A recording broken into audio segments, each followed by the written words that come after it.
Welcome to my mommy's podcast. This podcast is brought to you by Wellness, my new personal care company that is based on the recipes I've been making at home in my own kitchen for over a decade. Many clean products simply don't work, and this is exactly why I spent the last decade researching and perfecting recipes for products that not only eliminate toxic chemicals, but that contain ingredients that work better than their conventional alternatives and that nourish your body from the outside in. I'm so excited to finally get to share these products with you, and I wanted to tell you all about our brand new dry shampoo, which is our newest product. It can be used various ways, including you can sprinkle in clean hair to add volume and also extend the time between washes. You can sprinkle it in hair that hasn't been washed in a day or two to absorb oil or sweat, and you can work it into color-treated hair to maintain color by not having to wash as often. It contains oil-absorbing kaolin clay and volume-boosting tapioca, which work together to refresh hair at the roots. Lavender oil and cactus flower help to balance the scalp and to keep the hair's natural pH. And we added hibiscus for healthy hair growth. You can check it out and try it at wellness.com. That's wellness with an E on the end. And my tip is to grab a bundle and save with the built-in discount that comes with a bundle. Or if you subscribe and save, you can save on any order. So again, check it out, wellness.com. This podcast is sponsored by Alitura Skincare. This is a company founded by my friend and previous podcast guest, Andy, who formulated these products to heal after a horrific accident left him with scars on his face. He mixed some of the most nutrient-dense ingredients on the planet to create truly natural products that feed and benefit the skin, leaving it nourished and, in my experience, hydrated and younger looking.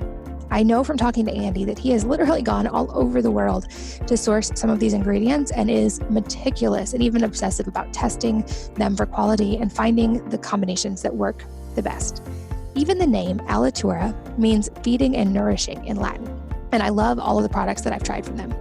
My personal favorites are the mask and the gold serum, but all of their products are great. Here's a tip with the mask. If you mix it with apple cider vinegar instead of water, you get an extra boost and it seems to really deep clean pores. I use the mask a few times a week, and I also love using their gold serum at night or after sun exposure to keep my skin nourished and hydrated. Check out these products and all of their products by going to alituranaturals.com/wellnessmama. That's ALITURANATURALS.com/wellnessmama. And if you use the code wellnessmama, all caps, you save 20% and get free shipping. Hello, and welcome to the Wellness Mama podcast. I'm Katie from wellnessmama.com and wellness.com. That's wellness with an E on the end. It's our new line of personal care products, including hair care and toothpaste that are designed to nourish your body from the outside in without any of the junk. In this podcast episode, we go deep on genes and practical ways that you can improve your health based on knowing and understanding your genes.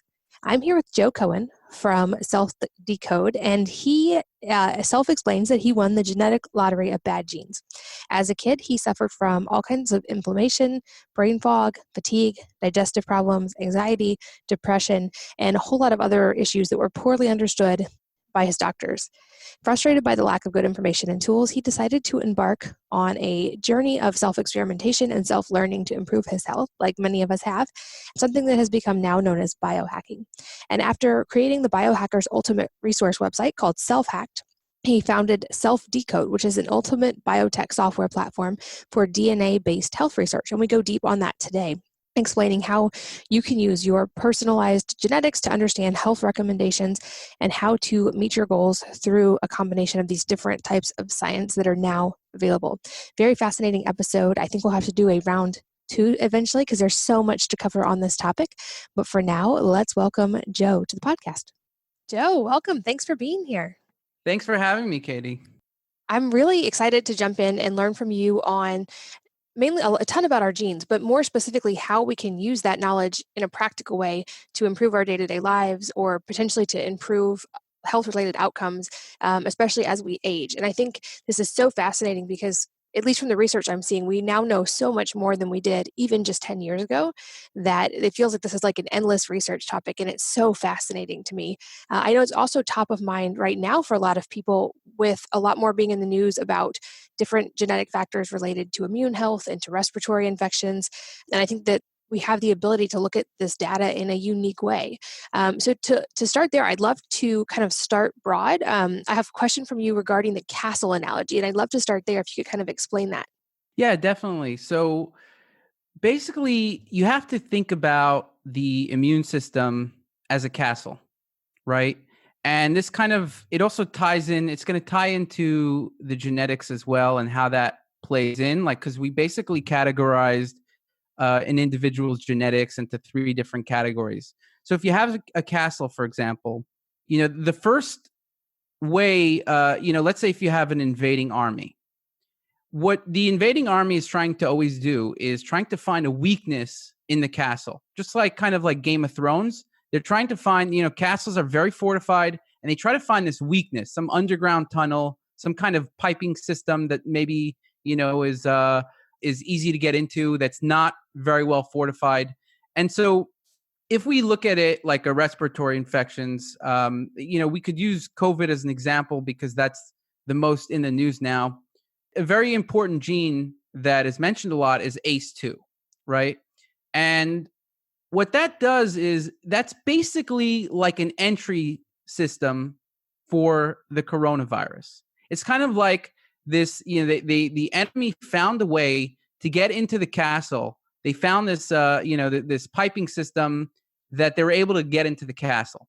And so that's kind of, so finding an entry is number one. And the reason why finding an entry is important, and there is a variation in the population between how likely you are to get a respiratory infection. So I'll give you an example. Let's say in the air there could be like one viral molecule, and let's say you breathe in the viral molecule, you won't necessarily get the infection, right?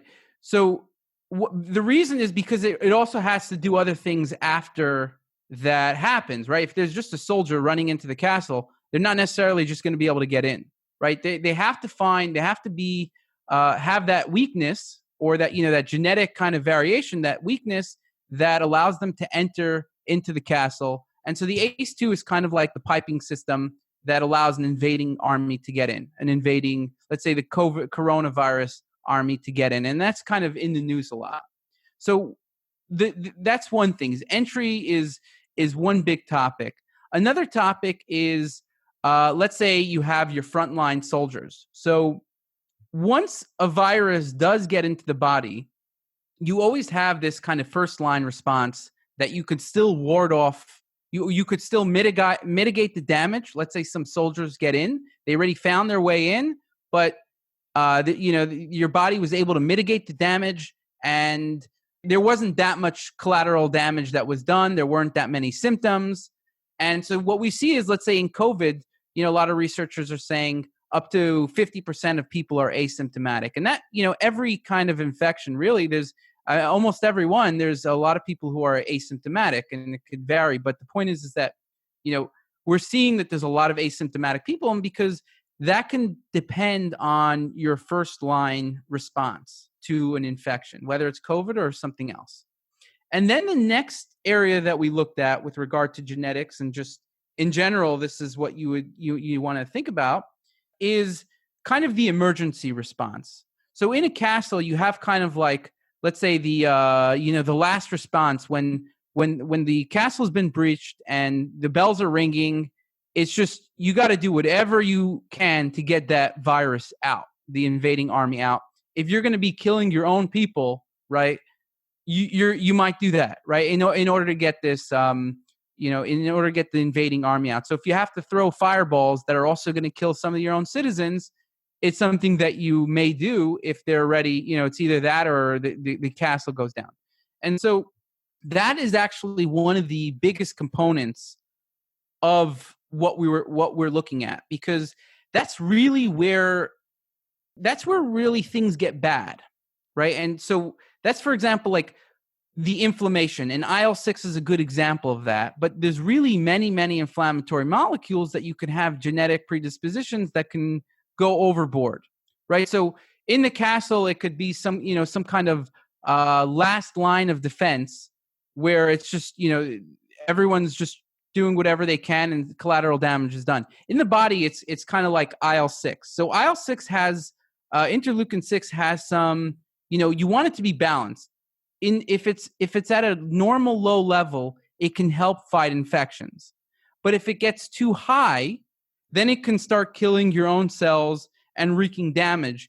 And the problem is that when things just get too chaotic, it can overshoot, and then the body can cause too much damage, too much inflammation, and that's what would cause respiratory distress. So the same complications from COVID actually happens to other respiratory viruses as well. It's called ARDS, which is an acute respiratory distress syndrome. It's a cytokine storm, and it basically is exactly how it sounds. There's just a lot of inflammatory cytokines. It's a storm, and it's an overshoot. There's just too much. It causes the lungs to collapse, causes the body to go crazy, and that's where the complications arise. And researchers think that, if there's already kind of an imbalance, right? If you're already imbalanced, let's say, for example, if you have COPD or cardiovascular disease, often these cytokines are already elevated. They're out of balance if you're not optimally healthy. And so when you get a respiratory infection, that can then basically ignite the fire and then make it go a little too crazy. And that's kind of where the general health of the body comes into play. The soldiers of the castle are well fed and well rested, and they're able to fight off the infection. I love that analogy. And it also speaks to the fact that our genes are not our destiny, because I think that's one thing that seems to be a pitfall when people start learning about their genes, or they find out they have certain genes, whether it be methylation issues or COMT or whatever it is, that they feel like that's their destiny, or they don't think there's much they can do about it. And that's what I love about what you guys have, is that you give people their genes and you explain them, but you also then give practical steps of ways they can support whatever those genes are. So let's talk about that kind of in a broad sense, and then we can go deeper on certain categories. But can you speak to the idea of what power we do have? You mentioned it a little bit in these, but how can we support our body in various ways, even if we have less than optimal genes in different categories? Yeah. So what's clear, I agree with exactly what you said. And I think people can, have a misinterpretation of how to look at their genes. So if we take something like diabetes or cardiovascular disease, we know that they're diseases that they're highly preventable, right? If you're exercising, if you're doing a lot of healthy stuff, diet, everything, right? It's really, your blood sugar is going to be more balanced, your cardiovascular health, your blood vessels, your blood flow, everything is going to be more balanced. We know that these kinds of issues and many other issues, but let's say just for an example, these issues, they're highly dependent on your environment and how healthy you're living. And what we also know is that they also have a strong genetic component, right? And so what that means is, and I know, right, I've had a lot of family, let's say, that died from cardiovascular disease. It's not a coincidence that a lot of these, a lot of people from the same family, from my grandmother's side, they all died from cardiovascular disease. And she also ended up dying from that, but she lived a lot longer, right? So my grandmother was always into health, for example. She lived to 93, whereas her sisters only lived to their 40s, most of them, right? And so what we see is that, we have this genetic component, and that is significant, but you're also able to counteract it by being healthy. And what we're trying to do is, basically show you a little more how to be healthy, right? So we're basically how to be healthy for you. So we're starting off with, here's like some really good recommendations for improving your cardiovascular health, for improving your mood, whatever the issue, for improving thyroid health, right? Here's the top recommendations. And then let's prioritize it a bit based on your genetics, because we also know that the same things don't work for each individual, right? Everyone knows that you tried something that someone else said worked for them and it didn't work for you. So what we see is that there's these things that can help. And we also see that they don't necessarily help for everyone. And that's kind of where the genetics comes in, what's causing this difference in your response is the genetics. But when it comes to like diseases and, if you're really optimally healthy, you really can prevent the vast majority, like pretty much all these kinds of chronic diseases. And what we're just trying to do is show you like how basically kind of prioritize the recommendations a bit. But, we're starting off with the things that will help you in a certain topic. That's why we always recommend first pick a topic that you're interested in, right? So if it's thyroid, if it's mood, then you pick that topic. And let's say someone already has some kind of issue with mood, maybe they're anxious or depressed, then obviously there's probably some genetic component there because not the whole population is like that. And a lot of people are eating unhealthy or whatever. So you start off with that topic, and then we're giving you the recommendations that are generally good for that topic. And then they're prioritized based on your genetics. And so when it comes to things like methylation, it's a bad way of doing it because you're not doing it based on you're not picking a topic first, right? You're not saying like, okay, I have a thyroid issue. Here's the best issues. Here's the best things I could do for thyroid. And then we prioritize them, right? Instead, you're saying, I have this gene, and based on this gene, it's telling me I've got thyroid issues.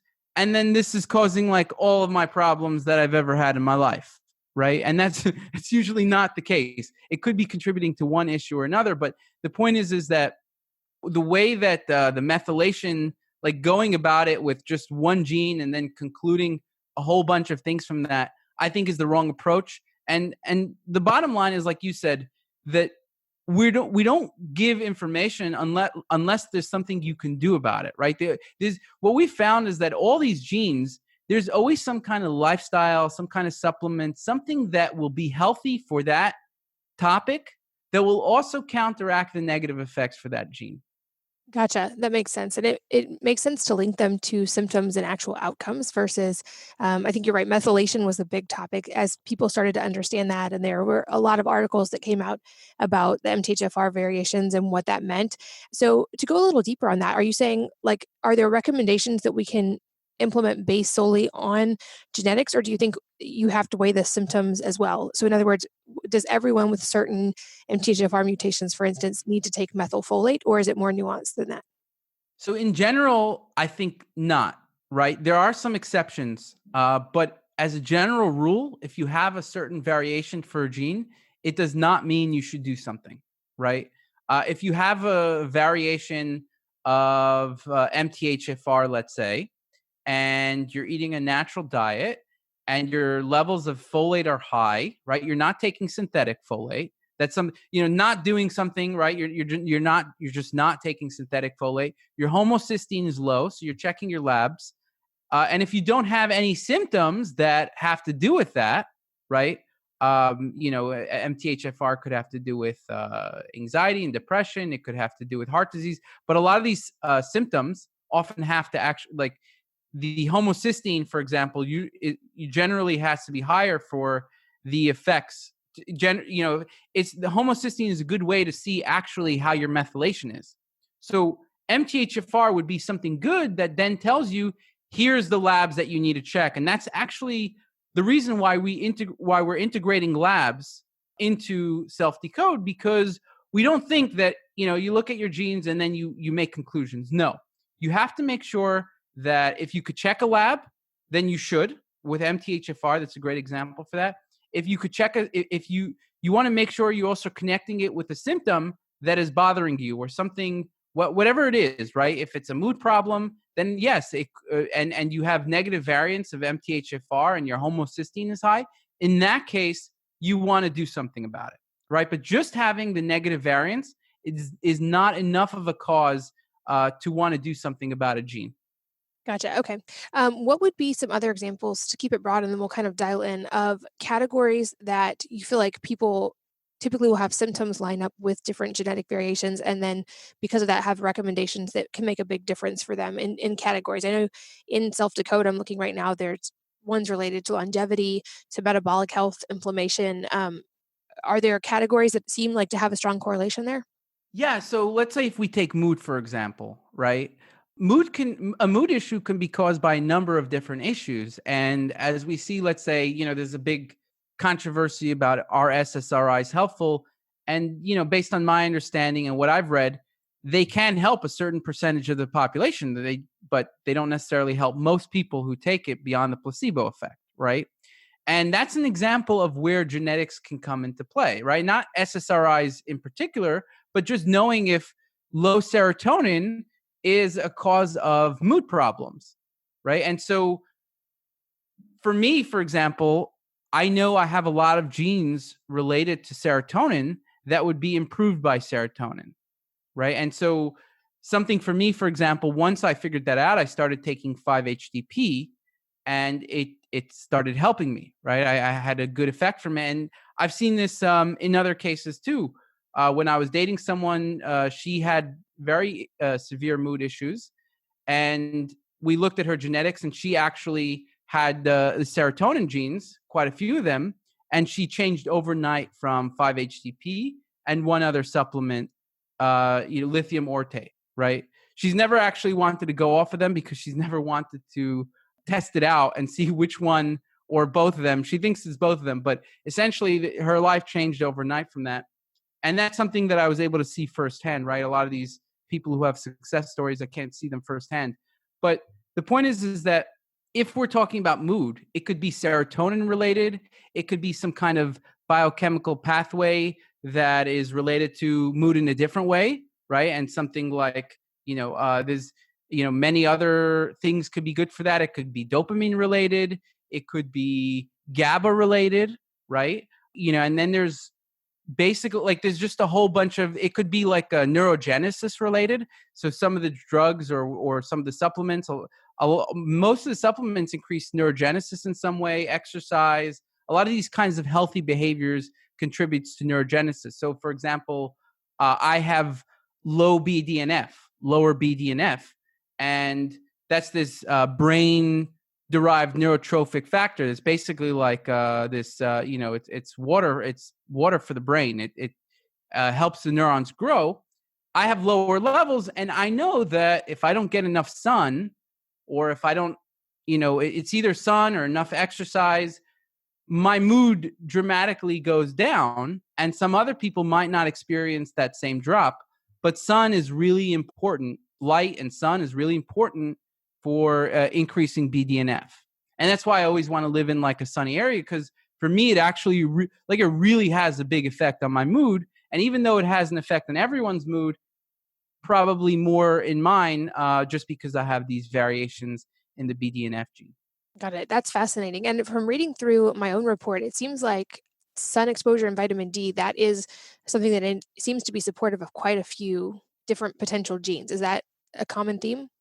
Yeah. So the interesting thing is that, like, the way normally you're looking at why something is healthy is you say, well, getting sun is healthy, right? Just because it's healthy. Vitamin D, you don't really think about it in terms of your genes.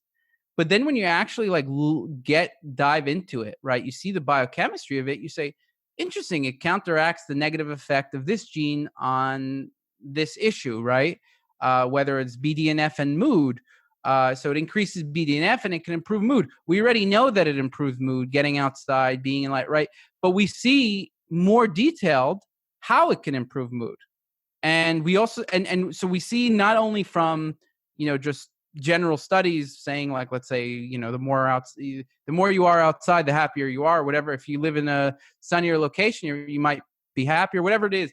The point is that we see the specific biochemistry that, sun is increasing BDNF, and BDNF is really important for mood and, an upbeat mood and things like that. So what we're seeing is that generally healthy behaviors, they tend to counteract a lot of negative genetic variants. And that would kind of make sense, because if you are living an optimal life, we don't see a lot of issues coming into play, right? We don't see diabetes or cardiovascular disease or a lot of other issues. Right now, sometimes people are trying to live an optimal life and they can't do everything. And that's very understandable. So something that we're doing is we're trying to tell you, here's what maybe you should focus on more, right? Exercise is always going to be healthy, some moderate exercise. Getting outside is always going to be healthy. You should never not do it because it's not in your genetics. It's not a recommendation, but we do see, like you say, that these things are coming up a lot in the recommendations just because these are the mechanisms by which it does it. And so even if you're already, exercising every day, I think it's important. At the very least, it's very interesting to know that, oh, my BDNF is lower. I understand why exercise is, making me in a better mood. Or I have an issue with my opioid gene or my endocannabinoids, and I can understand why exercise is helping me improve my mood also, right? So I agree with exactly what you're saying. Do you feel like based on, or like, how would you prioritize these things? So like looking at my own genes, I have quite a few related to longevity, for instance, and then there are supplement recommendations and lifestyle recommendations and diet recommendations based on all of those. What are your recommendations for like, how do you prioritize which ones to start with and which ones are going to be the most important?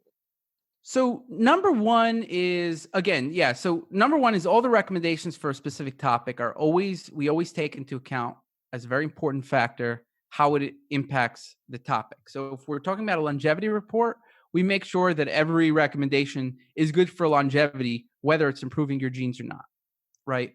And so number one is like, so you're asking, how do you prioritize which recommendations to do? We do that for you in the genetics report, right? So we have these kind of blog posts that focus on one gene at a time, and you can sort it. So you can see, for example, let's say for respiratory infections, I could see the top 7 genes, genetic risk factors that might either be causing complications or something like that in you. And everyone has some, right? If we have 35 posts on the topic, then you're going to have some of these genetic variants. And the idea is to know how to counteract that, right? But we also have the report to basically do that work for you so that we can, instead of trying to like read every post necessarily and trying to see every recommendation, what we do is we prioritize the recommendations for you in this report that you get. And so number one is you want to look at the prioritized recommendations in the report. What's number 1, 2, 3? It generally could go up to 20.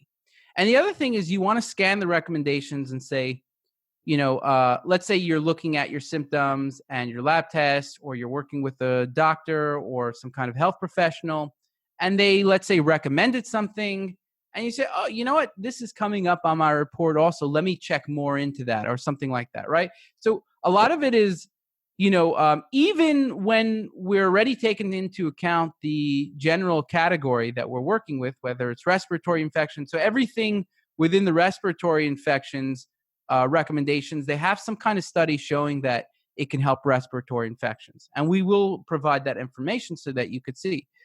But you want to also make sure that it's just, just look at it and be like, I heard, I've been thinking about taking this, and this is kind of, I think it's good for my body. So you kind of want a general overview, whether it's you or a doctor or someone else, somebody looks at it, and you can do it yourself and be like, I've been wanting to take ashwagandha anyway for some time, and I just haven't been taking it, or I've been, I haven't had enough motivation to exercise enough lately. And so maybe it gives you a bit of extra motivation.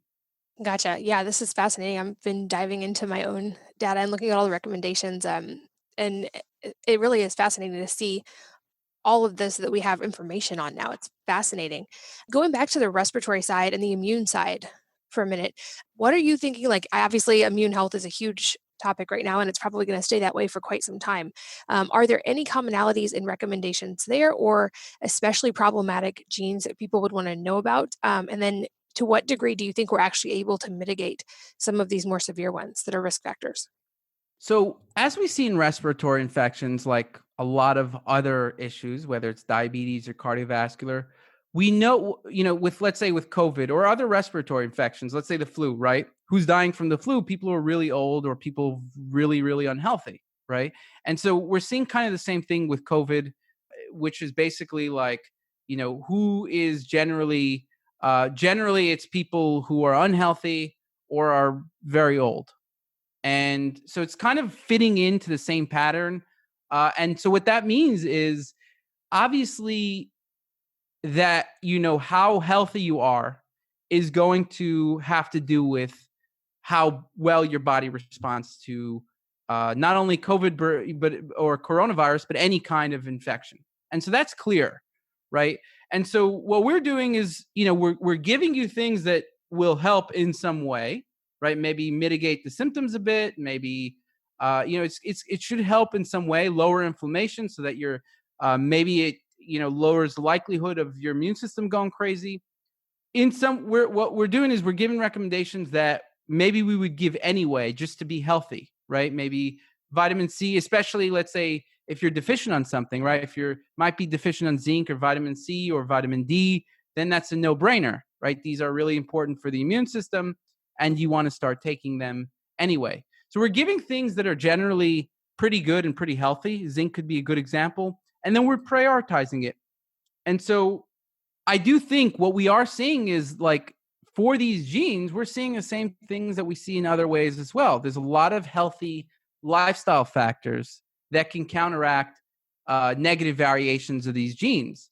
And so, for example, let's say when it comes to IL-6, there's genetic variations that can increase baseline IL-6 or increase how it responds to an infection and other cytokines as well. I don't have any IL-6 issues, but I have an IL-17 issue, and you actually have the same genetic variation. And that actually can cause other types of inflammation that I've dealt with in the past. It can cause a whole host of inflammation, types of inflammation. And so that's an example of something that I would want to deal with anyway, regardless of respiratory infections or whatever. But when it comes to IL-6 or IL-17, there's many ways, many healthy ways to lower these cytokines so that they wouldn't go crazy, right? And the earlier you get to these things, the better, right? If you are able to improve your health before an infection, that's the best. And so we'd always recommend, prevention over treatment, right? And when it comes to treatment, there's no, let's say, clinical studies that will say vitamin C can help COVID. We don't know what will actually help COVID 100% in terms of supplements because there's no studies and they won't make the studies, right? They're doing studies on drugs. And so there's some, positive studies on some drugs, but there's no study done on zinc as far as I'm aware yet, right? Maybe they use it as part of a combination or something. But essentially, we're not going to get these studies on natural stuff. And we should, just like we don't really, and if we do, it's going to be a small study. Everyone's going to criticize it or whatever. But we kind of are used to that for a lot of other things also. We get small studies, but there's no generally huge trials that are replicated 3 times and, and it's like published in the best journals, right? We don't really get that just because they don't have the funding. But what we do see is that, we do know that, let's say, zinc could be beneficial.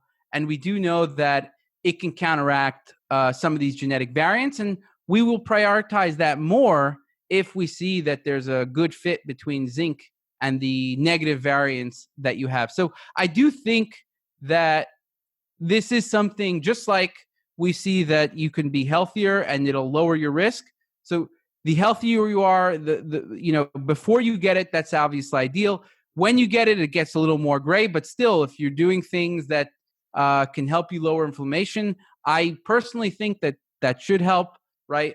And then if you already have respiratory distress, then that's too late pretty much, right? You don't even have control of your health anymore because generally you'll be on a ventilator. So you always want to do it. You always want to do prevention rather than a treatment. That's always ideal. And especially when it comes to respiratory infections, you want your body to be in top shape.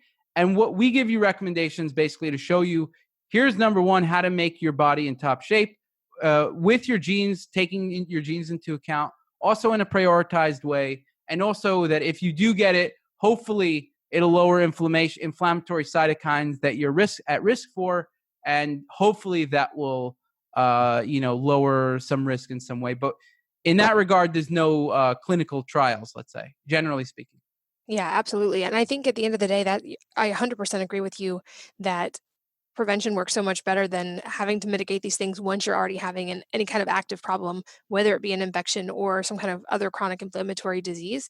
And I think understanding our genetics in a deeper way gives us the ability, like you're saying, to be proactive about that and to do the things that can hopefully avoid the problems in the long term. And especially with things like COVID, which just seems so confounding, like you said, because some people show no symptoms at all.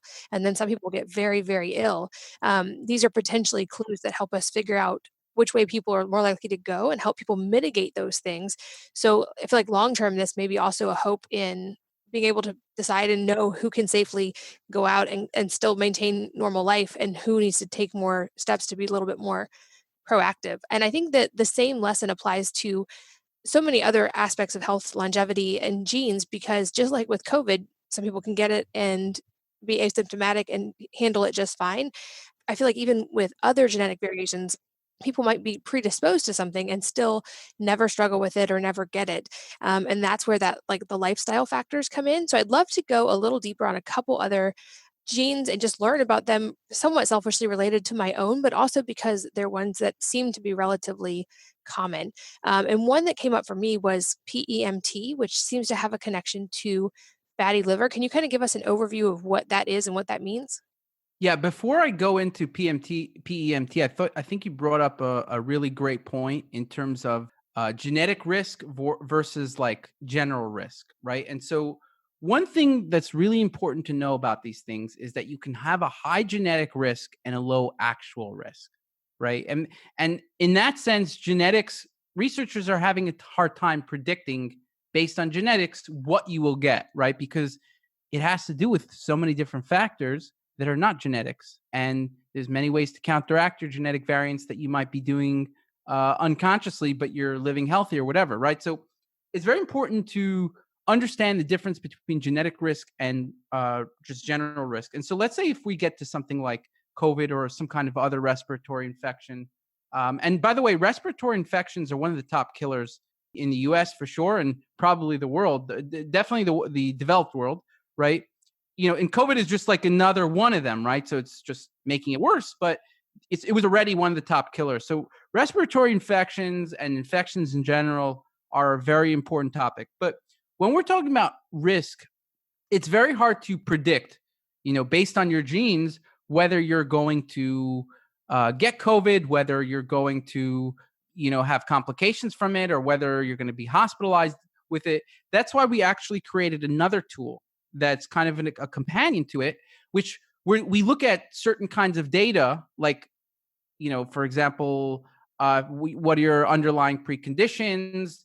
Maybe, we're looking basically like what's your age. We're looking at a bunch of different data that is more predictive, right? So if someone has a condition, if someone is like, let's say if somebody already has diabetes, then that's actually more predictive than any other genes that you might have, because we know that this person is unhealthy, right?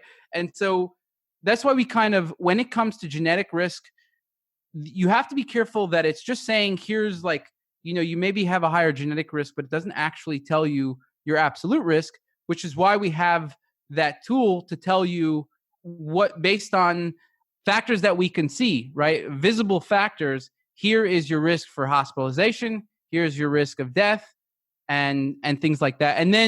But then you always see like some kind of weird case where somebody looks healthy and they have complications. That's more genetics, number one. And two, they're probably not that healthy. They just don't have any diagnosable condition, right?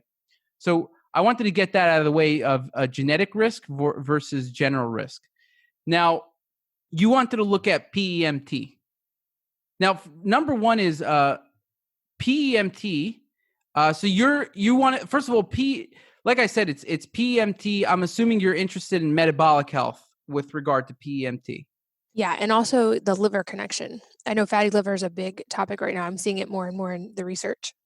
Okay, so what I see, for example, is, so let's say PEMT is associated with fatty liver. And when we looked at the metabolic section, you were able to see that was the first gene that came up in terms of, we haven't done that's probably the least extensive section out of all the categories we have. Like, for example, right now we're very focused on gut inflammation. let's say before that, we were very focused on COVID. So and respiratory infections. So we really went hard on that. But let's say for the metabolic section, just for the genes that we're looking at. So let's say, for example, here's a way to think about this. You can actually check if you have fatty liver, right? I actually got checked if I had fatty liver just for the heck of it. And it turns out that I don't have any fatty liver. The size of my liver is perfect. It was, I think, 14 centimeters, if I can recall. But essentially, you can check. They can do an ultrasound and see the size of your liver. I don't know if they do it as I actually did it in India. So I don't know if they do it like in the US or whatever. But essentially, even if you can't check for it, there are other ways of knowing. Like, for example, if you're overweight, then it's more likely that you have fatty liver, much more likely. But a good way, is really like the best way would obviously just be to check if you have fatty liver. What's the size of your liver? So let's say if you told me like, okay, I got checked for fatty liver, or I have a lot of things that would make me believe I have fatty liver, I have these risk factors. Now we say, okay, if you already have fatty liver, and especially if you're trying to be healthy. If you're not trying to be healthy, then, it's just like, okay, there's going to be genes, right? Because there's people who don't eat healthy and they don't have as fatty of a liver as some other people, right? There is a variation in how fatty the liver is within the population of people who are eating unhealthy.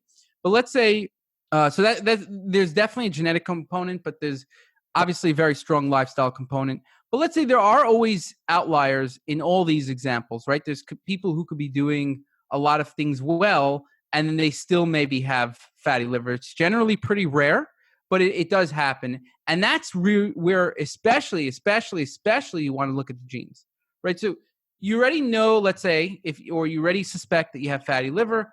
What are the genes that are putting me at risk for this? Because there has to be genes. And and so like you did, you went to the category section and automatically categorized the genes that were putting you most at risk. And so if we look at PEMT, right, this basically is very important for methylation and choline, right? And so it's thought that a lot of the negative effects from these PEMT variations are as a result of lower choline. And we know that having a higher level of choline intake can help liver health. And so when it comes to, let's say, this PEMT gene, I haven't looked at it in particularly, but let's say if I just scroll to the recommendations, it's basically giving recommendations like I would have thought. It's basically saying if low PEMT activity impairs choline production, so then you should make sure you're getting enough from your diet to compensate. And then it tells you things like beef liver, eggs, chicken, codfish, shiitake mushrooms. These are sources of choline. And then it shows as the supplement section that choline supplements, it gives a bunch of choline supplements. And then it also shows that estrogens, even plant-derived estrogens, they can help increase PEMT. They basically boost PEMT production. And so these are some good ways, for example, to counteract this specific gene. Are you getting so if you check your liver especially, or if you have risk factors, it could be very high cholesterol is a risk factor for fatty liver, being overweight, diabetes, that's for sure. Having high blood sugar, high fasting blood sugar is a really good way. Triglycerides in particular would be a very good way to estimate if you have, fatty liver and whatnot. And so let's say you either directly check or you assume that based on, what I just told you, you probably have fatty liver or whatever. Then you want to make sure that you're doing these things, that you're consuming enough choline, that maybe you're increasing some plant compounds that can increase PEMT that are generally healthy anyway for fatty liver. And a good example of that could be green tea, right? So green tea is associated with liver health, and it reduced liver enzymes in 80 people with fatty liver disease. It also has some estrogenic potential to it. And so green tea is like a good, generally healthy way of counteracting the PEMT and also increasing your choline. And again, if you just had the PEMT gene and you didn't have fatty liver, you didn't have any of the risk factors for it, like I said, your triglycerides were low, your fasting blood sugar was very great, then it's not something you need to worry about because you're probably living a healthy lifestyle that it's not coming into play even. Gotcha. Yeah, that's super fascinating. And I'm like, was reading through this. It's interesting because I know I've done the liver test as well. My liver's fine, and I have really normal fasting glucose, and my triglycerides are normal. But in reading this, I do have to avoid eggs because I'm intolerant to them. And I typically have too high of iron. So I don't eat much red meat, especially liver. And so I did start supplementing with choline recently and noticed a huge difference just in how I felt. So this was helpful to know, like, there's a higher likelihood of deficiency of choline with this, which I kind of found by experimentation, but it's so helpful to see it kind of laid out along with what other supplements can be really helpful. And I think it's so fascinating to get to go through these reports and kind of figure out and prioritize and based on symptoms and have the ability to input all that data together. This podcast is brought to you by Wellness, my new personal care company that is based on the recipes I've been making at home in my own kitchen for over a decade. Many clean products simply don't work, and this is exactly why I spent the last decade researching and perfecting recipes for products that not only eliminate toxic chemicals, but that contain ingredients that work better than their conventional alternatives and that nourish your body from the outside in. I'm so excited to finally get to share these products with you. And I wanted to tell you all about our brand new dry shampoo, which is our newest product. It can be used various ways, including you can sprinkle in clean hair to add volume and also extend the time between washes. You can sprinkle it in hair that hasn't been washed in a day or two to absorb oil or sweat. And you can work it into color-treated hair to maintain color by not having to wash as often. It contains oil-absorbing kaolin clay and volume-boosting tapioca, which work together to refresh hair at the roots. Lavender oil and cactus flower help to balance the scalp and to keep the hair's natural pH. And we added hibiscus for healthy hair growth. You can check it out and try it at wellness.com. That's wellness with an E on the end. And my tip is to grab a bundle and save with the built-in discount that comes with a bundle. Or if you subscribe and save, you can save on any order. So again, check it out, wellness.com. This podcast is sponsored by Alitura Skincare. This is a company founded by my friend and previous podcast guest, Andy, who formulated these products to heal after a horrific accident left him with scars on his face. He mixed some of the most nutrient-dense ingredients on the planet to create truly natural products that feed and benefit the skin, leaving it nourished and, in my experience, hydrated and younger looking. I know from talking to Andy that he has literally gone all over the world to source some of these ingredients and is meticulous and even obsessive about testing them for quality and finding the combinations that work the best. Even the name Alitura means feeding and nourishing in Latin, and I love all of the products that I've tried from them. My personal favorites are the mask and the gold serum, but all of their products are great. Here's a tip with the mask. If you mix it with apple cider vinegar instead of water, you get an extra boost and it seems to really deep clean pores. I use the mask a few times a week, and I also love using their gold serum at night or after sun exposure to keep my skin nourished and hydrated. Check out these products and all of their products by going to alituranaturals.com/wellnessmama. That's alituranaturals.com/wellnessmama. And if you use the code wellnessmama, all caps, you save 20% and get free shipping.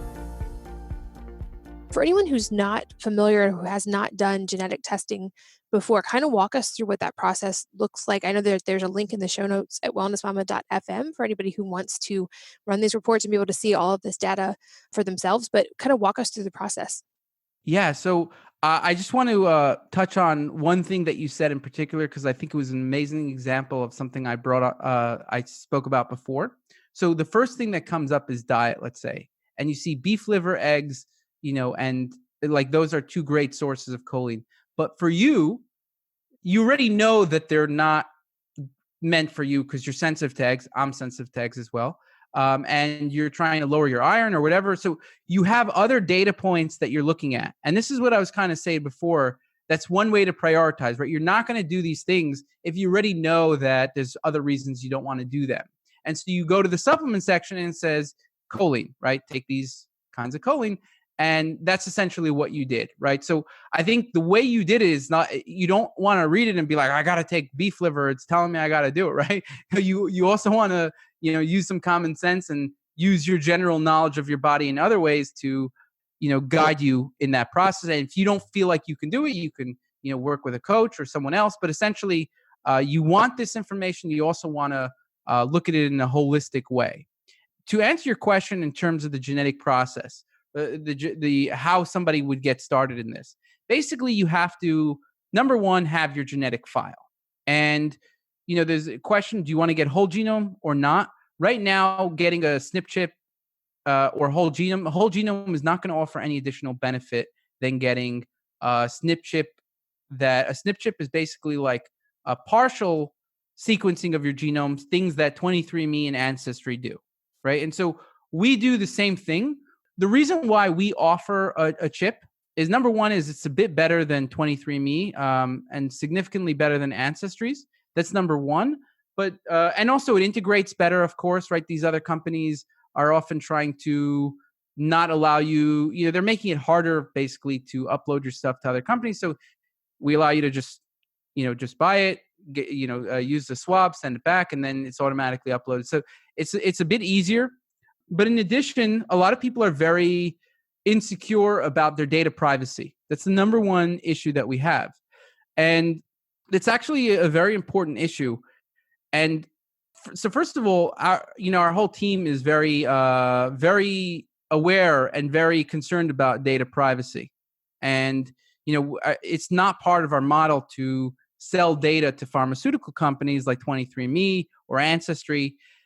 The thing is that even if you didn't trust us, small companies cannot do what 23andMe is doing. You basically have to have 10 million genomes in order to sell to a pharmaceutical company, or, millions, in the millions, right?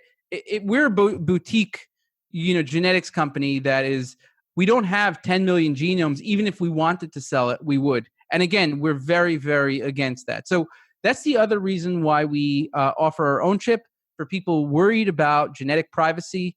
So if you want a slightly better chip, or you're worried about genetic privacy, or you want a more convenient approach, you're able to buy through us, and it's the same price as 23andMe and Ancestry. If you already have a file from 23andMe or Ancestry, you don't need to buy our file, and you just upload it, right? So you sign up, you upload it, and basically we have, the model that we have is a subscription model, and we have a cheap price so that people can afford it, right? So right now it's $59 a year, and it's going to go up when we add the lab test to it, which is soon.